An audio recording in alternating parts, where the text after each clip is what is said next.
कोई मणि हो, रत्न हो, रुद्राक्ष हो, उसको पहन करके कभी भी गलत काम करना नहीं चाहिए। उससे क्या होगा, वह रुद्राक्ष, वो मणि, वह कोई अष्ट धातु का हो, पकराज हो, नीलम हो, वह आपको उल्टा काम करेगा।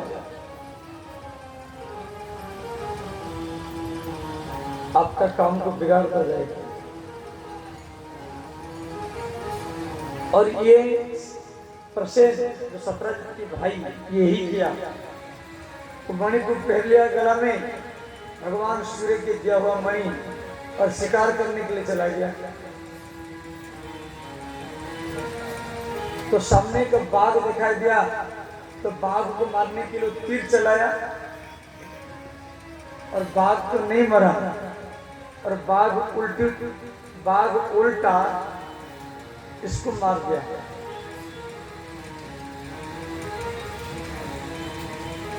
तो बाघ को मणि को लेकर के मुख में दबा करके जा रहा है। तो श्री जाम्बवंत महाराज, भालुओं के राजा जाम्बवंत, तो देखा कि इसी बाघ के मुख में मणि लगा हुआ है। तो जाम्बवंत जी एक थप्पड़ा मारे, तो बाघ का राम नाम सत्य हुआ। तो जाम्बवंत जी को मणि को लेकर के चले गए। ध्यान देना, तो संतों का मत है कि जाम्बवंत जी बाघ को मारे तो नाम पड़ा बाघ मारा, और श्री जाम्बवंत जी मणि को हरण करके ले गए तो नाम पड़ा मणिहारी। तो कटिहार जिला में बाघ मारा और मणिहारी, ये दो स्थान है। कुछ मुझे संत लोग बोले जे बाबा यहीं पर जाम्बवंत जी बाघ को मारे थे और मणि को हरण करके वो ले गए, तो नाम पड़ा मणिहारी। तो मन में मैं सोचा,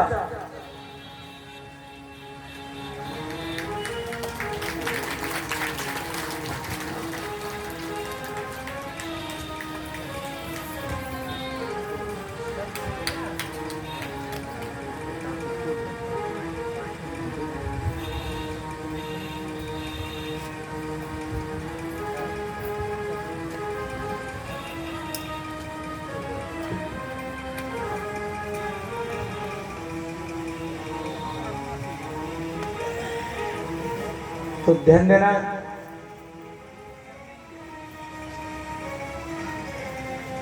तो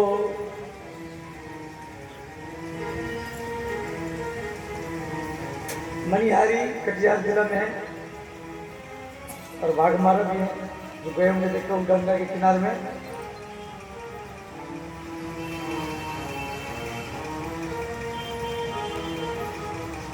तो इधर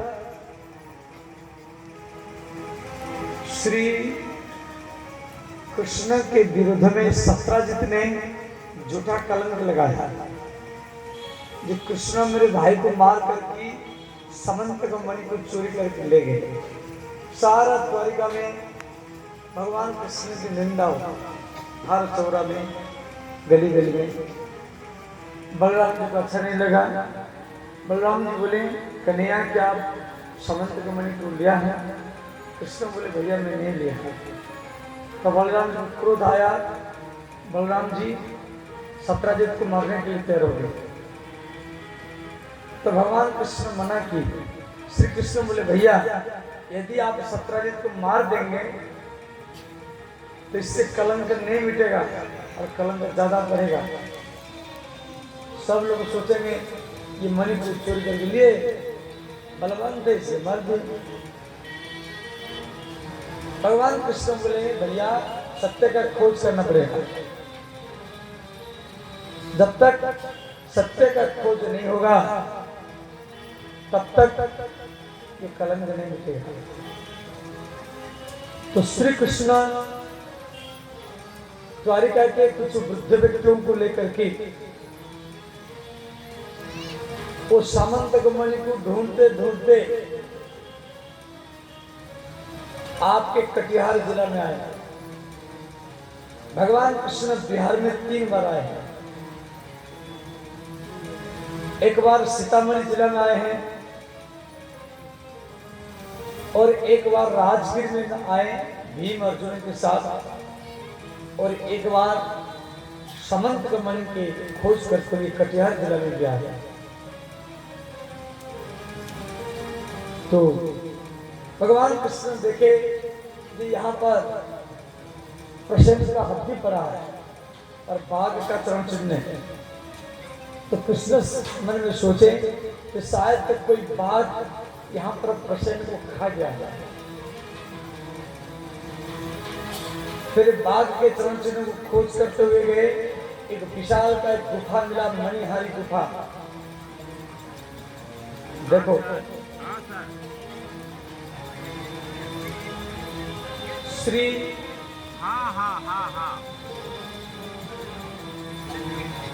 भगवान कृष्ण वो गुफा के पास पहुंचे। द्वारिका के जो लोग थे उनको बोले देखो मैं मणिपुर ढूंढने के लिए जा रहा हूँ, 15 दिन तक मेरा इंतजार करना है। ये प्रकरण भागवत में भी है और देवी भागवत में भी है। समझिए, भागवत में ये 10वें स्कंद में दिया गया है और देवी भागवत में शुरू में पहले दिया गया महात्मा प्रकरण में। तो श्री कृष्ण जब इधर श्री कृष्ण का जो निंदा हुआ द्वारिका में, इसका भी कारण है। भगवान कृष्ण भाद्र मास शुक्ल पक्ष चतुर्थी चंद्रमा को दर्शन किए थे। देखो भाद्र मास शुक्ल पक्ष चतुर्थी चंद्रमा को जो दर्शन करता है उसको कलंक लगता है। उसका नाम है कलंक चतुर्थी। कई बार मैं मन में सोचता था जी, बिहार में माता लोग उसको चरचुंदा व्रत के रूप में उसको मनाती है। और एक बार भी पुरुलिया में कथा कर रहा था कि माता मुझे बोली बाबा आज चंद्रमा का दर्शन कीजिए। हम बोले माता जी आज चंद्रमा का दर्शन करने से कलंक लगता है। तो अंतिम में वो फल लेते कि चंद्रमा का दर्शन की। राजस्थान वृंदावन में, हरियाणा में उसी दिन चंद्रमा का कोई दर्शन नहीं करता है, परंतु बिहार में माता लोग चंद्रमा का दर्शन करते हैं। तो अलग अलग प्रांत में अलग अलग नियम है। तो कई बार मैं मन में सोचता था इसको कैसे समाधान किया जाए। तो फिर मैं खिन करके जो शास्त्र का अध्ययन किया तो दिया गया है जो खाली हाथ में चंद्रमा का दर्शन करेगा भाद्र मास शुक्ल पक्ष चतुर्थी चंद्रमा को, उसको कलंक लगेगा। और जो फल मूल लेकर के चंद्रमा का दर्शन करेगा समाज में उसका प्रतिष्ठा प्रशंसा ही मिलेगा।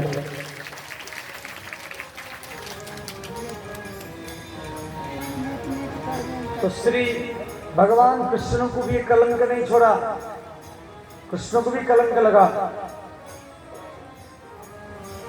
और सब बढ़ जाओ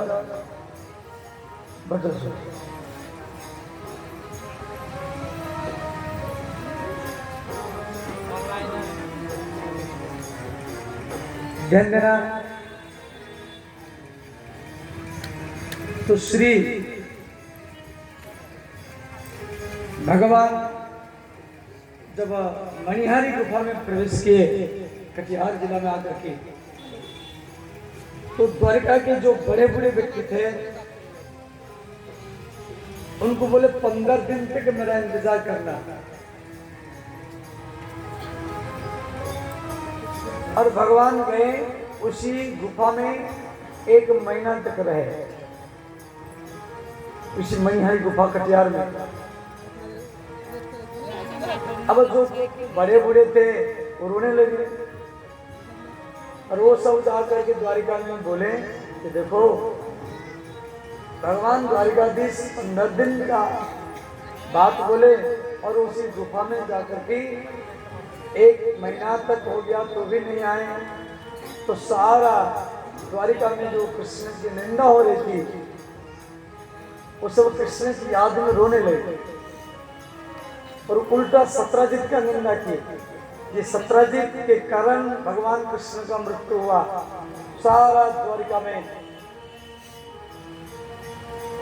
सत्राजित को गाली देने लगे। देखो कृष्ण बंदी जगत गुरु, भगवान कृष्ण का जो दिमाग बहुत ऊपर है,